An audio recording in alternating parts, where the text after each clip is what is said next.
It's time we revisit our season grades as we switch to the Blue Liners. Today, we analyze a career year of Thomas Harley, a season derailed for Miro Heiskanen, and the penalty kill minutes muncher in Esa Lindell.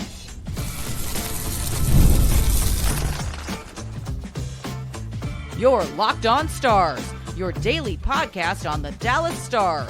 Part of the Locked On Podcast Network, your team every day. Howdy, Stars fans. Welcome back to another episode of Locked On Stars, part of the Locked On Podcast Network, your team every single day. I'm Joey Erickson, former producer of 105 Through the Fan. Please be sure to subscribe. We are free and available wherever you get your podcasts and on YouTube. And as always, thank you so much for making us a part of your day and making us your first weekend. First off, welcome back from 4th of July weekend. I hope everybody had a fantastic and safe weekend with their family and friends, enjoyed the weather, enjoyed some good food. I certainly did. Took a bit of an extended weekend, but we're back on a Tuesday to continue our season grades here on Locked On Stars. And yes, we're switching over to the rear guards. We have the three best Dallas Stars defensemen. We're going to stuff them into this video. Thomas Harley, Miro Heiskanen, and Esa Lindell. Of course, if you're new to this sort of thing, we grade each and every Stars player from this past 2024-25 season. I'll give them a letter grade at the end of each segment. And of course, this is based off their 2024-25 regular season and the playoffs as well. It's all encompassing. Let me know your letter grade in the comments below. I'm always intrigued to hear your different opinions in the comment section. Be sure to subscribe, hit the notification bell, never miss an episode of Locked On Stars. I apologize for skipping a few days, but had a buddy come down. We played a lot of golf and decided to take a little bit of a break, which was nice. And we're back. I know I did a couple of weeks ago as well with the vacation, but we're back in pumping out some videos for you today and the rest of the week. So let's begin with Thomas Harley, shall we? 78 games played by Thomas Harley. I was a bit shocked by that. I thought he played in all 82 for whatever reason, but I think he missed the last couple of games just to give him some rest, and maybe he missed some time here or there. Can't exactly recall, but 16 goals, 34 assists, 50 points during the regular season, a points per 60 of 1.23. In the postseason, 18 games played. I was surprised by this, but he was a Star's second leading scorer in the postseason, and maybe I shouldn't be surprised, but 14 points in total, 4 goals and 10 assists. Of course, scored one of the bigger goals of the postseason in Game 6, the overtime winner against Winnipeg and Connor Hellebuck. A beautiful shot set up by Tyler Seguin to complete that series for the Dallas Stars. He averaged a career-high 23 minutes and 23 seconds average time on ice and played a career-high north of 1,800 minutes. And, of course, that came with the loss of Miro Heiskanen, so he got his minutes elevated and increased after January 28th when Miro Heiskanen went down. We'll get to that as well, but Harley got his minutes increased, and if you look at his NHL average time on ice numbers, he ranks in the top 15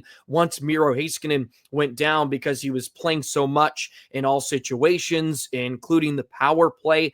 They limited his minutes on the penalty kill a bit. They did that as well with Miro Heiskanen, but he still finished career high in goals, assists, and points. He had 15 even strength goals, which I thought was a bit mind-boggling because he had 16 goals on the season. 15 gave it even strength. So he only had 1 power play goal during the regular season. He had 15 power play points this past year, which was a career high. Of course, he got some more minutes because of the departure of Miro Heiskanen with the injury.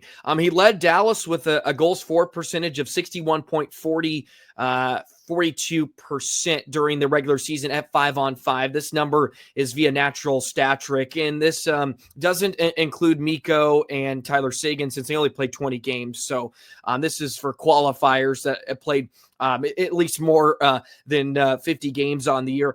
He also led the Stars in expected goals for throughout the regular season at 5-on-5, 73.14. And we all know the improvements he has made defensively.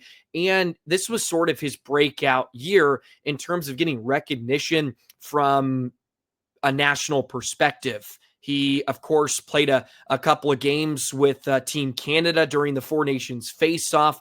He was able to insert into the lineup for a couple of games during the Four Nations Faceoff, and he kind of broke out onto the scene. And with the departure of Miro Heiskanen, he had the ability to be the Stars' number one defenseman. And I find it really, really cool now that we're getting a look at some of these rankings of top defensemen from just various outlets. And Harley's entering the top 15 now. He's getting into that conversation, and even some are willing to put him in the top 10. And I said this a few years ago about Thomas Harley on this very podcast, that the Stars, I think, had the potential to have two top 20 defensemen in the NHL. Now it's looking like it could become more like top 15, even top 10, with the progression of Thomas Harley's game. He is a bona fide number one. He's going to be paid like it after this next season. His cap hit's only $4 million this next year. He is going to get a healthy pay raise, and he deserves it. So it's going to be really, really interesting to see what the Stars do long-term with Thomas Harley, since he had to sign this little bridge deal of 2 years, $4 million. But he will certainly get his due and will be paid like a number two or potentially number one defenseman if the Stars aren't able to get a deal done. But hopefully we're not going to have to worry about that. And we're not going to right now on today's podcast. We're just going to break down his 2024-25 season. I was really intrigued to look at the minutes with certain partners of each defenseman here when we do these season grades. And Harley had some interesting numbers. So he actually played the most amount of minutes this past season with Ilya Lyubushkin, 522 minutes. That's actually the most minutes of any partners with the Dallas Stars or defensive pairings this past season. And their expected goals for was really strong. It was actually the highest of any pairing, 22.3. But of course, the majority of that was led by Thomas Harley, but the expected goals against 22.5, and that was the most. So they weren't very strong defensively when you look at some of the advanced numbers, but Harley was kind of put with Lyubushkin as I would deem a safety net in some ways. He played a lot with Miro Heiskanen as well. That was his second most minutes played with another partner at 329. He played with Dumba, the third most at 225 minutes. They tried that throughout the season as well because they were trying to have Dumba play with Miro Heiskanen initially. So the pairings got jumbled around a bit. And it's just really interesting, to say the least, on how the Stars were trying to pair Harley with others.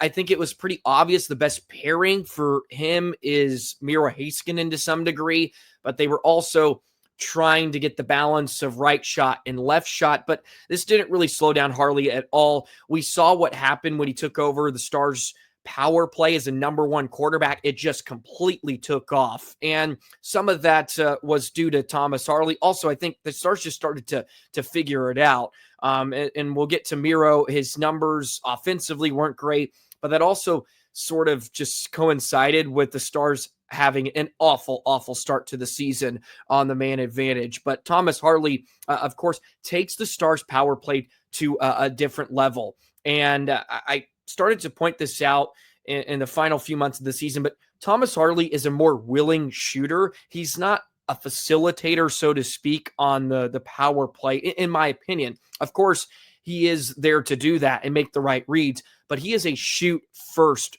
power play quarterback. When you watch him play, he is looking to score goals, and I think that helped out the Stars' power play a bit, just throwing shots and bodies towards the net and getting pucks towards the blue paint. And eventually, I think that started to benefit the Stars' power play, and there was just some more movement. They weren't as stagnant, and they started to change some things up. And we touched on this a lot. They were playing below the goal line a bit more, or playing below the tops of the circles. And I think that was certainly a benefit to Thomas Harley. But it's not like he racked up a ton of points on the power play. He did a lot of his damage at even strength. Of course, we know his ability to be clutch and play hero for the Stars. He was fantastic in overtime this past year. Once again, I was curious his playoff numbers as well with the defensive pairings. Because Harley played with Lyubushkin a lot again, 168 minutes, and that was the second, or make it the third most. Lindell Cece played the most. Harley Lyubushkin was the second pairing that played the most amount of minutes during the postseason. We all know Lyubushkin's game started to fall a bit more as the minutes started to pile up, or just really the heavy minutes against top pairings, top lines. They started to see a dip in his play, which of course led to Lyubushkin at one point being healthy scratch for the final 2 games of the postseason. But Harley in general, I mean, it's an A+. I think this is pretty obvious. Just an all-around career year, starting to get some national respect or be put on the map a bit more. And I just can't wait to watch him again next season. It doesn't look like the Stars are going to be able to retool their blue line very much, but who knows? Things could happen, trades and whatnot. Otherwise, we may see Harley playing with Lyubushkin again, possibly Dumba. It's going to be a real fascinating few months here in Dallas to see what happens, but his 24-25 campaign, nothing short of brilliant. And to keep Dallas in the conversation of winning the Central Division, just staying within the top 3, I think should lead back to Thomas Harley, what he was able to do to just step up for the loss of Miro Heiskanen and step in, play a ton of minutes. He was averaging 28 minutes a night. I think it was like about 27 north of that once Miro went down. And really the Stars didn't miss a beat. And that's hard to do. And that's a credit to Thomas Harley. So an A+ here to close out Harley's 24-25 campaign. Now let's move to Stars' number 1 defenseman that had a season derailed with a big-time injury, but had a decent and okay postseason. And we'll step over to Miro Heiskanen in just a moment.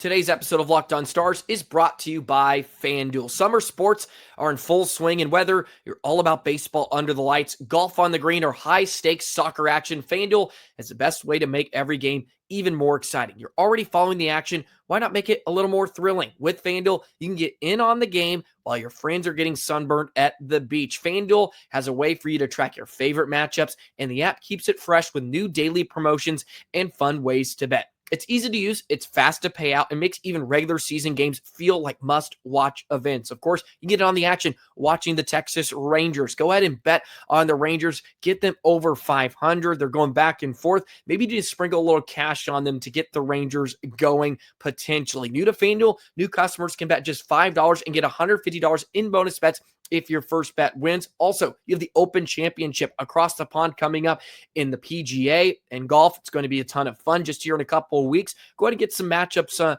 out there as well. Again, new customers can bet $5 and get $150 in bonus bets if your first bet wins. Open the FanDuel app today or visit FanDuel.com to get started.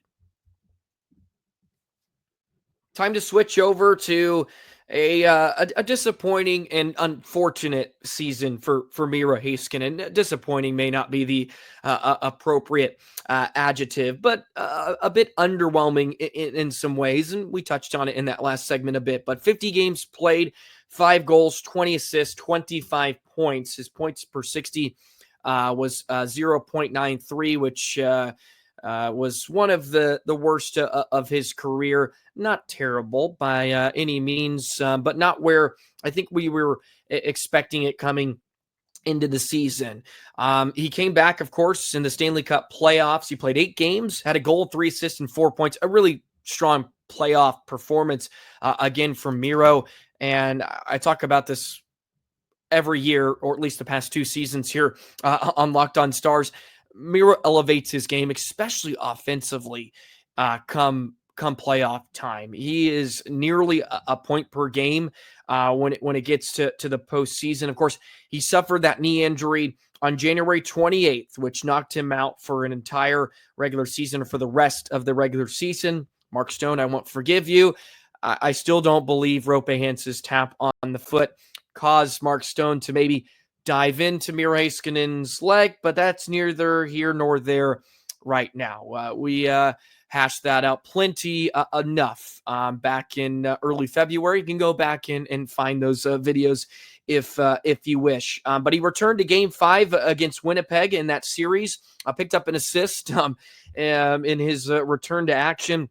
Of course, the Stars were sheltering him a bit, just getting his feet wet. He ended up playing an average of 21 minutes and 49 seconds in the postseason, which was by far his least amount, by 4 minutes nearly, going back to his rookie season when he averaged 25 and a half minutes as a rookie in the postseason. He was down to 21:49 because they were easing his way back. And I'm curious to actually see how many minutes he played that first game back. I'll have to go take a peek because I think he played somewhere around 14 minutes. It may have not even been that. Let's give it a peek. So he played 14 minutes and he went up to 18 to 23. And then he was sort of back to normal in a way, 24 minutes, 23, 21, 22, 25 in that Edmonton series. But you go back to previous years, 30 minutes, 27, 27, 26, 38.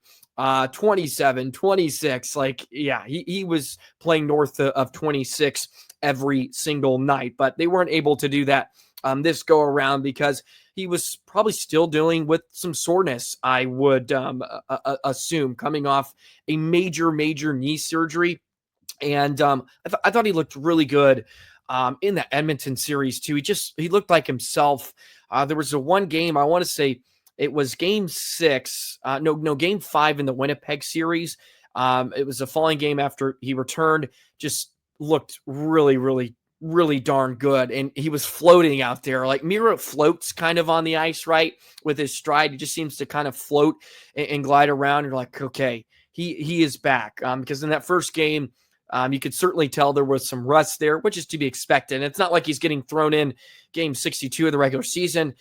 This is, the semifinal of the Western Conference Stanley Cup playoffs, getting thrusted in and started to hold his own.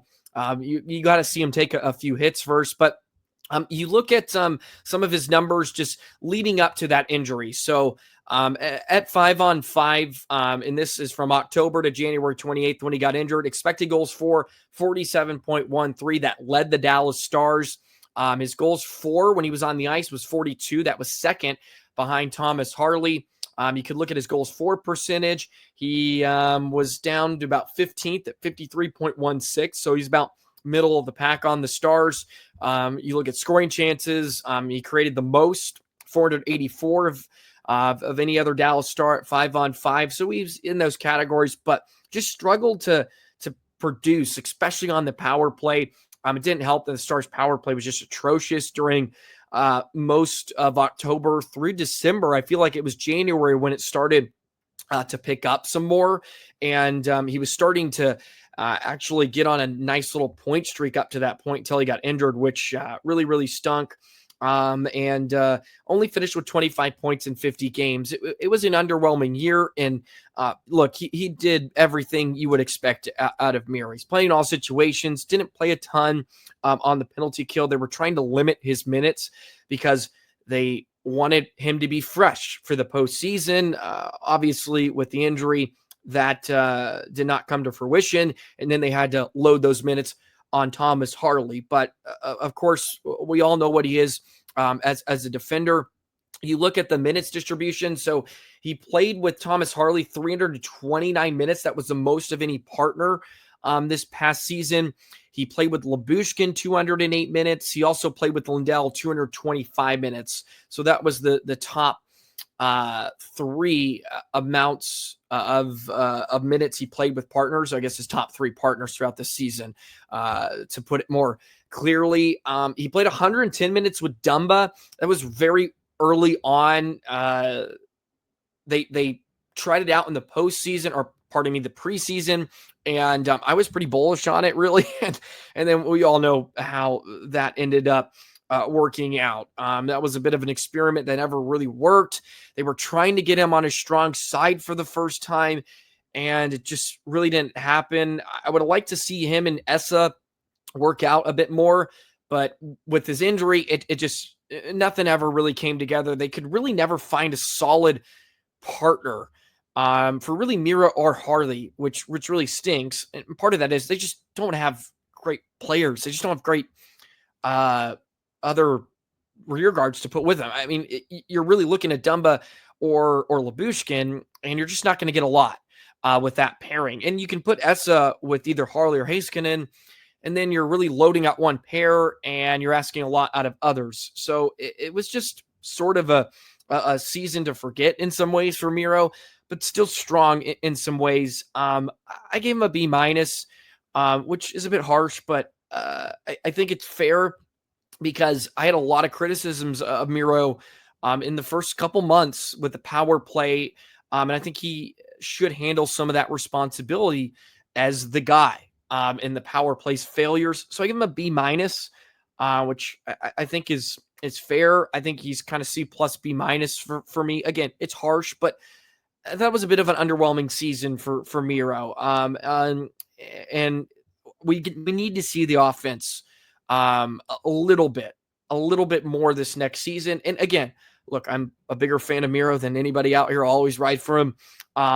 We know what he gives you in all three zones defensively, and just his ability to move the puck is nice. I think it'll be really, really productive for Dallas if they can find someone to partner with him that is just going to help him out, and he's not having to overcompensate for others' weaknesses. That'd be great. But a B- for Miro for 24-25 is what I have. Okay, we'll finish out with the final Finn, the Finnish Mafia, coming to an end here on our season grades. Esa Lindell, the penalty kill minute muncher. Yes, Lindell. Got an extension before the season as well. We'll break down his 24-25 campaign in just a moment.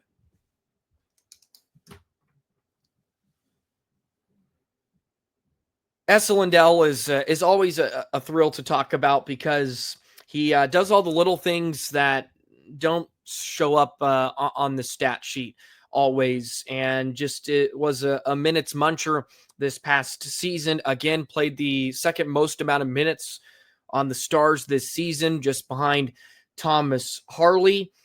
21 even strength assists, by the way. The most of his career, had 26 points. 80 games played, 5 goals, 21 assists, and 26 points. Look, there's something to be said about Esa Lindell's just availability in general. You need that out of a defenseman that just take a bruising, night in and night out. And look at the past 3 seasons, 82 games, and then 80. In 21-22, he played 76 games. 2020-21 played 56, which I think was the entire season. I could be wrong. Can't remember the COVID season really at all. Just a funky time. Had a goal and an assist in the postseason. Played all 18 games with the Stars. As I said, most of his career, 21 even strength assists this past season. He led the entire NHL in time on ice on the penalty kill, 285 minutes in 3 seconds. Yes, that led the NHL. Mike Matheson, Vladislav Gavrikov were behind him. And he surrendered 32 goals on the penalty kill this season, which actually ranks 12th. But of course, that's very, very impressive when you look at his minutes. He is the only, it looks like he is the only defenseman in the top 15 that played over 200 and really 50 minutes. When you look at the goals he allowed on the PK at 32, he led the Stars with 170 blocked shots. We know the praise he got from Jake Ottinger this past season, who went out and was quoted saying that he's one of the best, if not the best defensive defenseman in the NHL.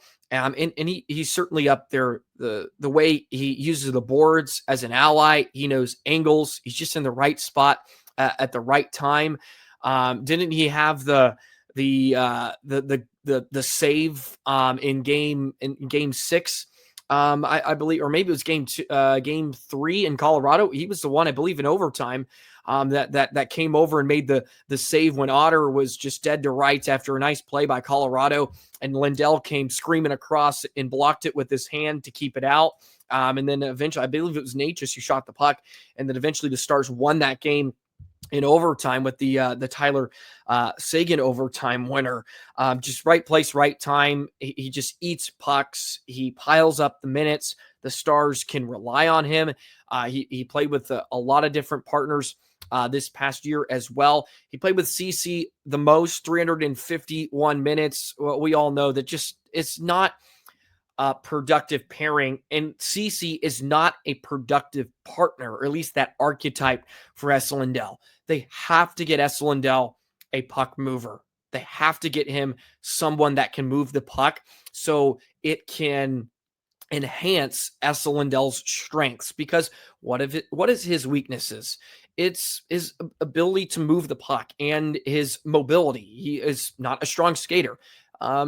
He really hasn't been for most of his career. That is not his strong suit. So when you pair him with a guy like Cody Ceci, that is, again, not very, very good at moving the puck and just mobility in general, it really, really exacerbates the issues of Lindell, or just it just really it allows teams to exploit the worst parts of his game. And we saw that. The expected goals against during their time, 16.4, which was the second most.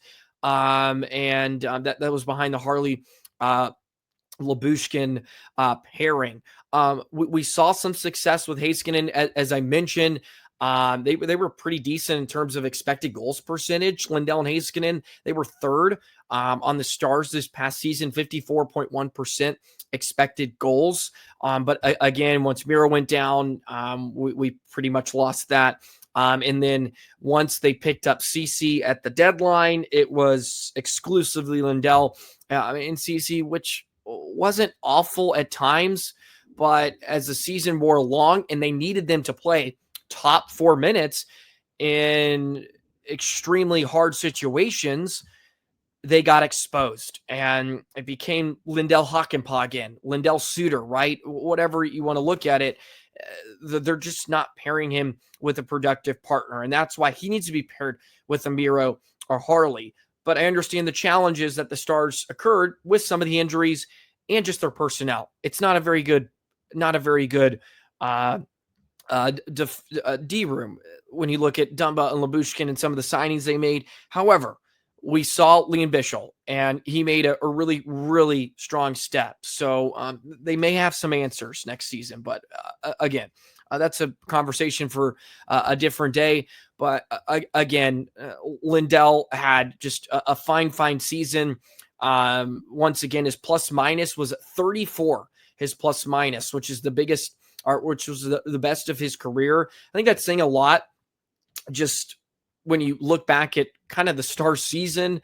The fact that he was a plus 34, I think shows just how strong of a year Esa Lindell had. And again, he's just been solidly kind of putting up decent offensive numbers. The last 4 seasons, he has 25 plus points. And again, he's not that, but he has some goals here and there. And can chip in offensively every once in a while, but we know he's just going to be that stay-at-home guy that the Stars can throw out on the PK.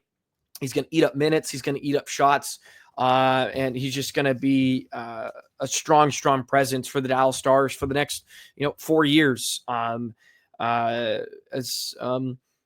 he continues to progress. And I guess that leads me to my rating. My letter grade, A- for Esa Lindell. Probably closer to an A than it is a B+, but I'll give Lindell an A-. I think some of that you have to remove Cody Ceci a bit and just look at Esa Lindell, which we try to do here on these season grades. Just look at the individual, maybe not how they have to overcompensate for their partner or line mates. But I think just another solid season for Esa Lindell. He's reliable. You know what you're going to get out of him. He's just consistent as all get out. and just continues to be a force on the PK. And if the Stars can find him a puck mover that can skate, man, it will make the Esa Lindell experience that much better in the next 4 years as he continues to age. But there you go. That'll wrap up our first edition of defensive season grades, or defenseman season grades, here on Locked On Stars, part of the Locked On Podcast Network, your team every single day. We appreciate all of you that make this podcast your first listen. Again, apologize for a bit of an extended weekend. I had some fun over the 4th of July weekend. I hope everybody else did as well. Came back with all 10 toes, 10 fingers, and enjoyed some time off as well. That was a big thunder. Don't know if you could hear that. Looks like the thunderstorms are rolling in here, to DFW here on a Tuesday night. But that's going to wrap up today's episode. We'll be back tomorrow. We'll continue these grades. Nice to kind of get back to these while there's not a ton of news being reported.